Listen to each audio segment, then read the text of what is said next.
Hello, this is Joel Blackford for video number 7 in our series called Biblical, Historic, and Prophetic Patterns. Once again, we're Beth Chesed Sabbath Fellowship at 1631 Ford Parkway, St. Paul, Minnesota. Please join us any Sabbath from 11:30 in the morning until sunset. We're there talking Torah. We'd love to fellowship with you.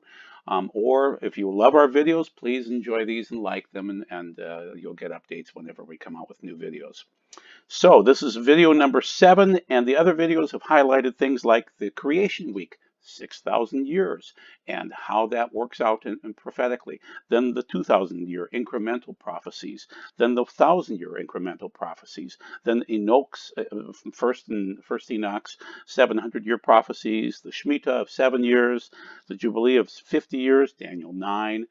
Bullinger has found those 490-year prophetic segments, and then I found 4 more going from 70 Common Era to 560 to 1050 to 1540 to 2030. And you'll notice how the Jubilees and these 490-year segments all harmonize at 2030. So that's an intriguing date coming up. That would be 2,000 years from when Yeshua died and resurrected.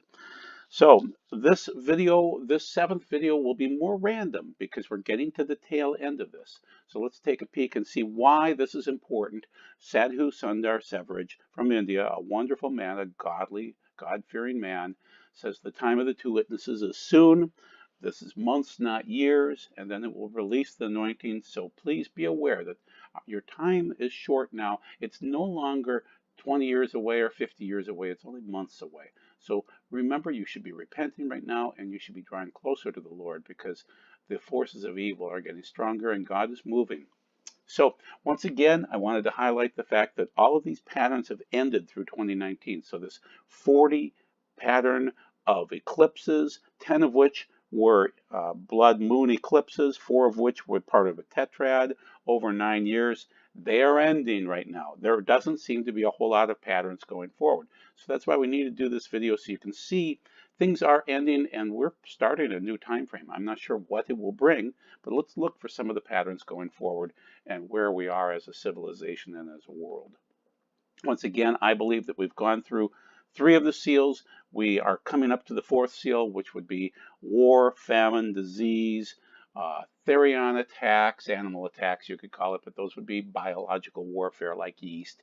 And so a quarter of the world's population will die, and that would be 1.8 billion people. Then you'll expect more martyrdom. We've seen some of it already. Then the 6th seal would be heavenly signs like earthquakes, volcanoes, continental drift, and asteroids falling from the sky. So it'd be fire and ice just like Egypt and Sodom and Gomorrah.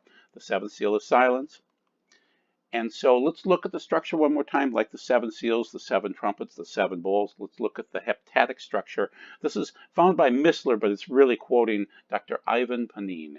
It sounds like face in Hebrew, panim, but there's no M at the end.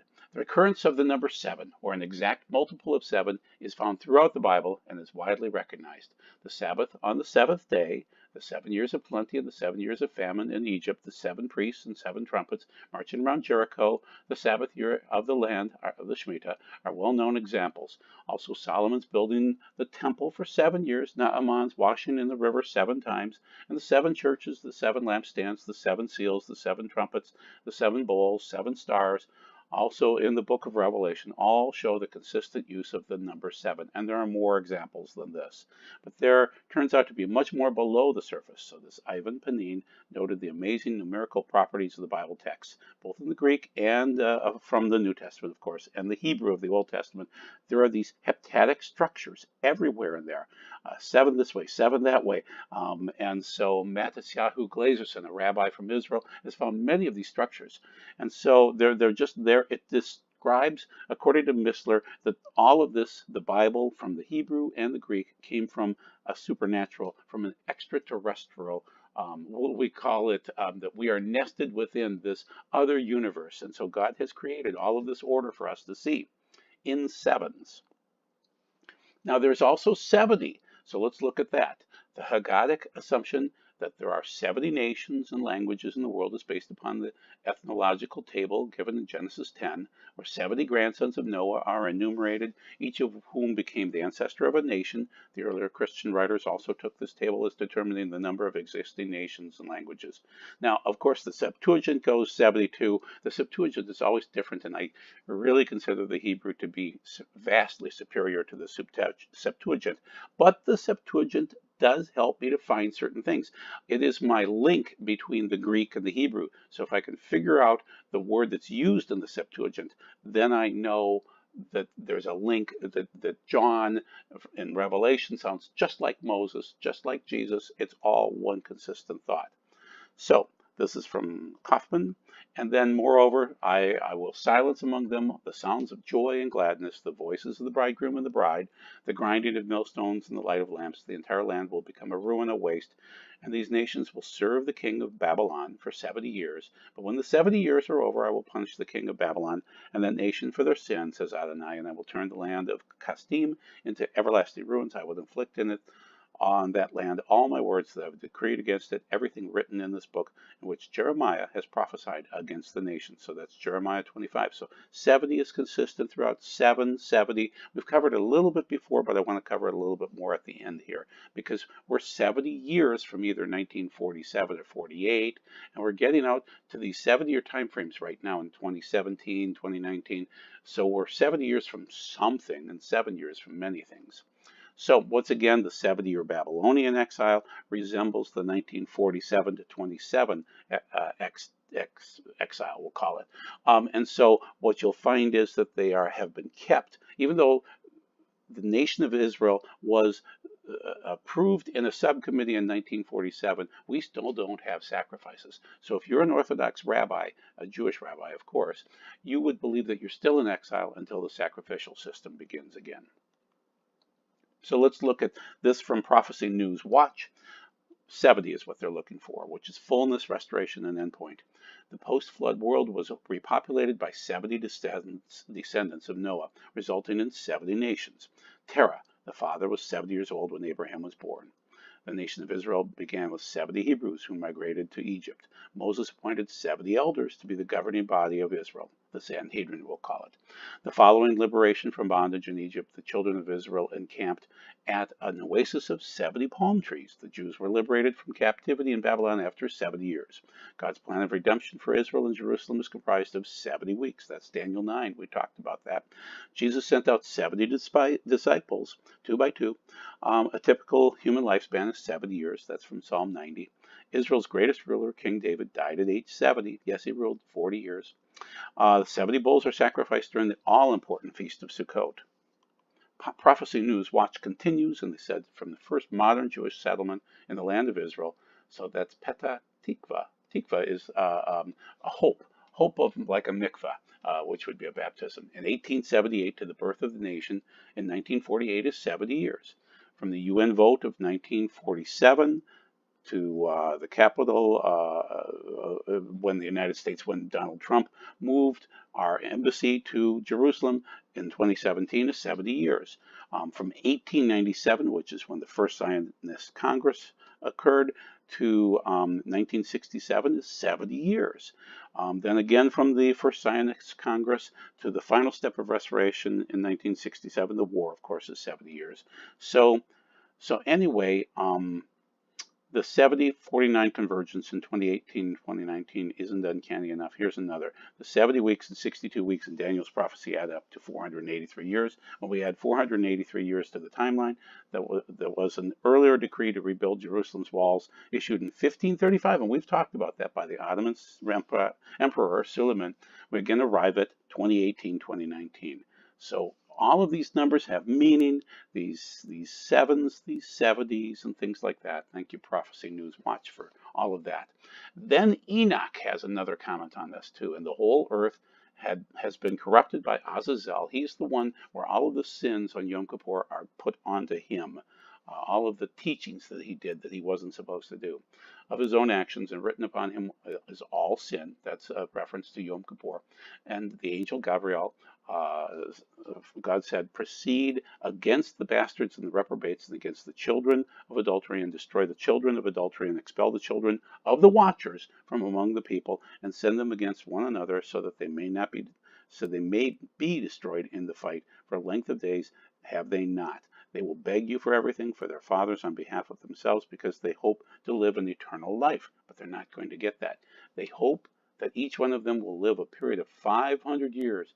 And Michael, the angel of God, said, make known to Semyaza, and others who are with him, who fornicated with the women, that they will die together with them in all their defilement. Angels are supposed to be up above, humans are down below, and we're not supposed to mix.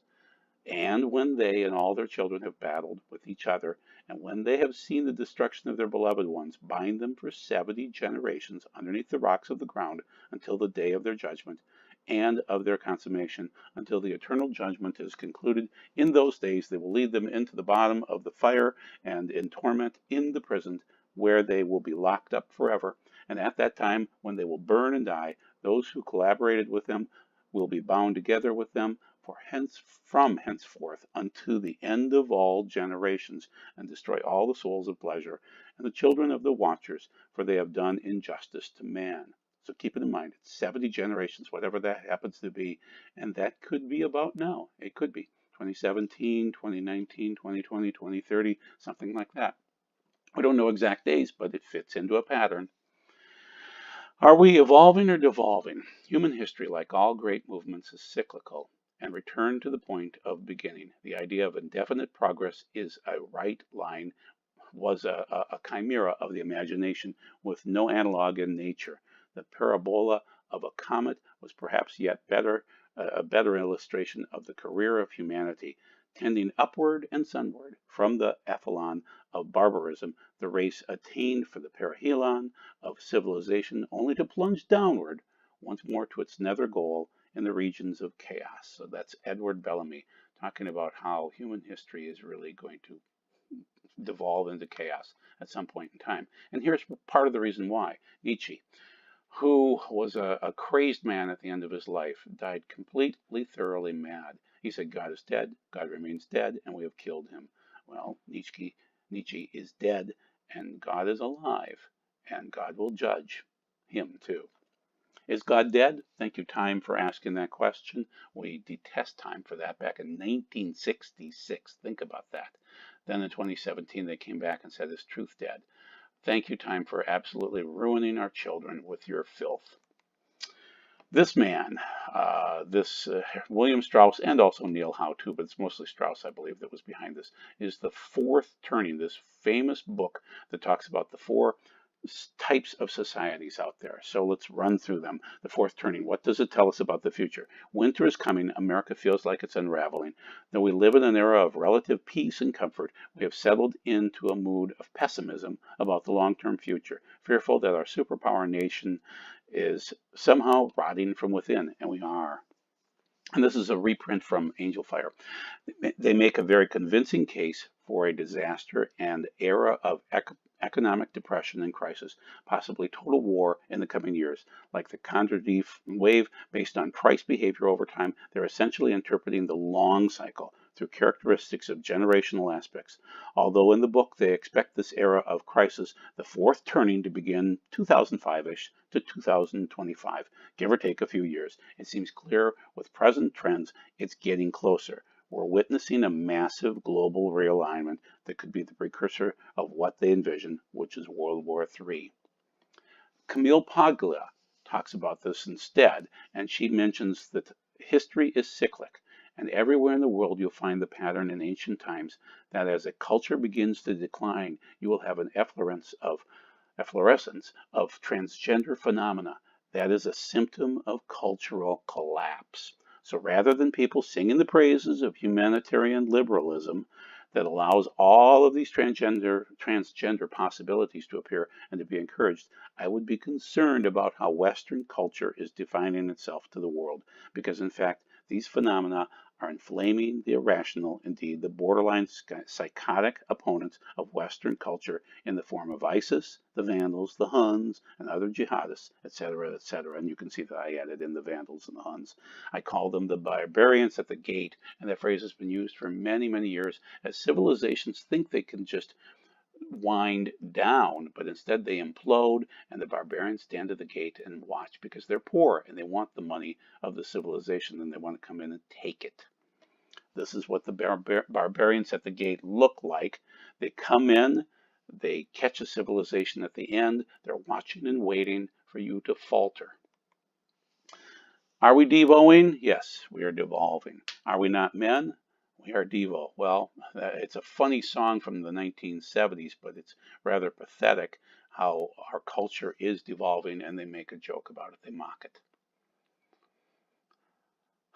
As more Americans abandon organized religion, here's what happens. The occult creeps in. So we're having this weird moment right now where the occult is coming in and saying, we want to sell more paraphernalia to people as Christianity is faltering left and right. And so they're coming into Walmarts, they're coming into other superstores and Urban Outfitters and things like that. They're selling smudge sticks, whatever that is, tarot cards, healing crystals, other things like that. Bethel from Redding, California is giving out these tarot cards. They call them Christian tarot cards. And then Dollar General is involved in this too. So the witches are complaining that you can't just package and sell this stuff because that is actually powerful. So this is what happens. This is another trend. This is another pattern that shows a civilization falling apart. What we are doing is trying to kill our babies, kill God, and kill the truth. So who's missing? We're missing 60 million babies because that's the number of abortions since 1973. We don't have the fertility rates to continue on. Great Britain is 1.6 births per family, Spain 1.1. The EU overall is 1.38. We really need about 2.11 births per family, and if we're at 1.8 or whatever else, we're going to fall apart as a society. We need a certain amount of youngsters to take care of the oldsters, and the Muslims are having 8.1 births per family, so they will take over, they'll just outpopulate us, and their culture of jihadism and taxes and other things like that, and their Sharia courts will take over at some point in time as they overpopulate us. So America specifically is 1.6 births per family, but with the immigration, legal or illegal, we get to 2.11. So that's a blessing in some ways. So you could argue, is Joel Blackford anti-immigration? No, definitely not. We need it because we're not producing enough children. But we want it to be legal immigration. We want people to come in because they want to abide by our rules. So that's what we want. Our civilization is doomed. This is from Psychology Today. The demographic winter has already struck in developed countries as it is likely to spread to other nations as they develop. Sub-replacement fertility is in developed countries is very bad news because no civilization with fertility this low has ever recovered. Let's read it one more time. No civilization with a fertility rate this low has ever recovered. So if anyone accepts that increasing development is inevitable, then low fertility and societal collapse are in the cards as populations get progressively older and cannot maintain infrastructure and services due to a shrinking tax base. This is Nigel Barber, PhD, and if you look at Japan, they're falling apart. Another thing that's falling apart are the insects. We need insects. We need insects for things like bees. We need pollination. We need insects. They're important. They're part of the cycle of life. The insects are fading away. They're plummeting very, very quickly. So these are some of the numbers. I don't even know what a caddisfly is, but butterflies, there they are, missing. Bees, they're shrinking. All of these flies are diminishing, and they're threatened, and so they're at horrific numbers, but especially bees. We have to have bees. So 41% of global insect species have declined over the past decade, and they're declining faster. We don't even know what the fifth dimension will be for our phone service, but when it hits that, will it kill even more bugs off? We'll see. Then we have to deal with mass extinctions. It's not uncommon to this cosmos.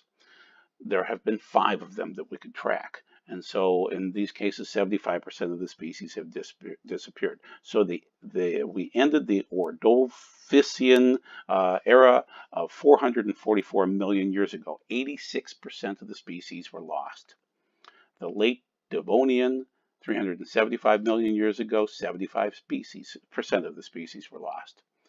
The Permian, 251 million years ago, 96% of the species were lost. Amazing numbers. 200 million years ago, the Triassic, 80% of the species were lost.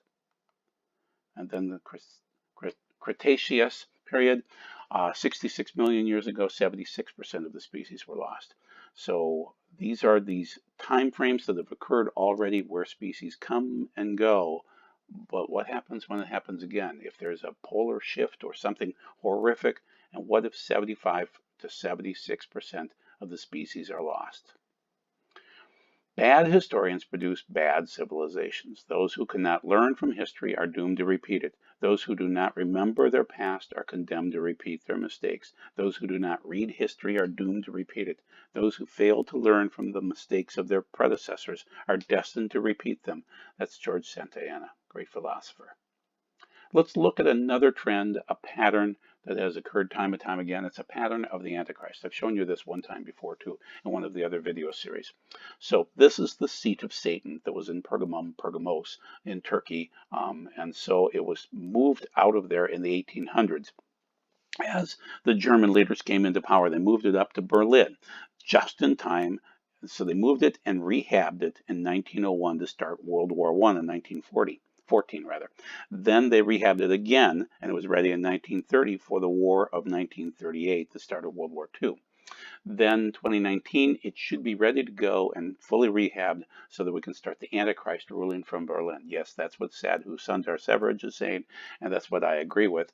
If I show you some of the charts on Revelation 13, you'll see that there are 10 minus 7. There are 3 locations that he will rule from. Berlin will be one of those. Just like Hitler before him and Wilhelm before him, you will see World War I, World War II, World War III coming from Germany. Yes, Germany will be a superpower in the end. They will consolidate the euro, and they will dominate, and they will rule like the seat of Satan, from the seat of Satan.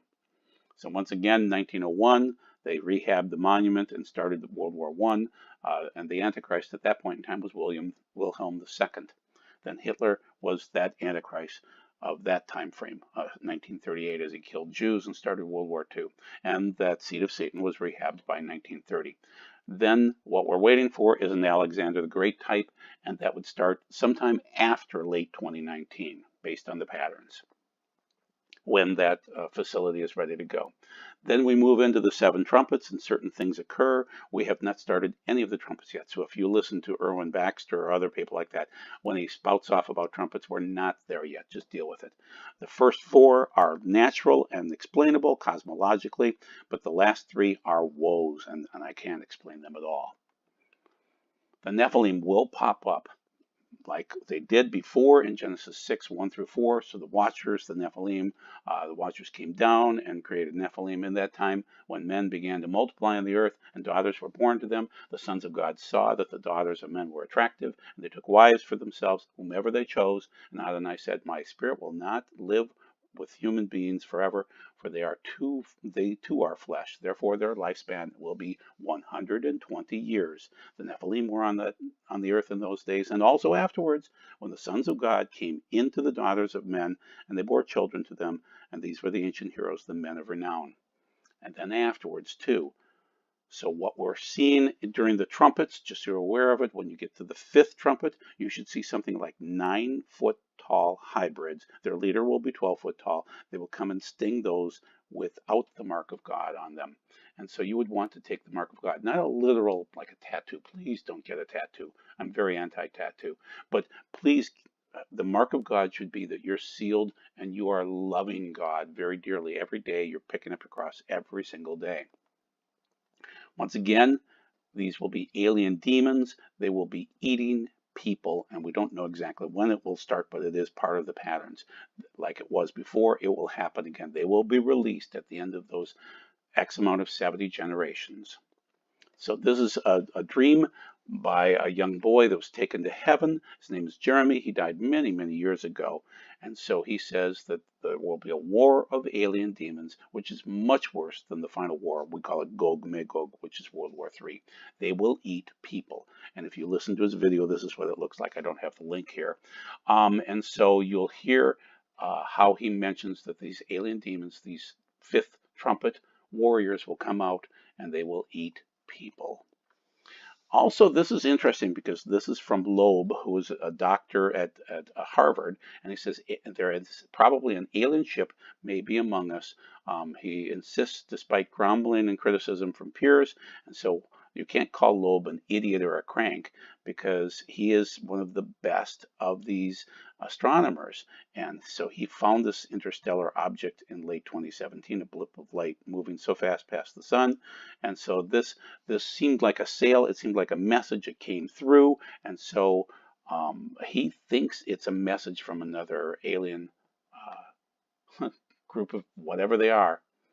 So the War of the Alien Demons reminds us of, and this is from Jeremy, that NDE, near-death experience, that it's like the War of the Worlds, and it will be where you'll have these incredibly powerful monsters coming and eating people and killing people.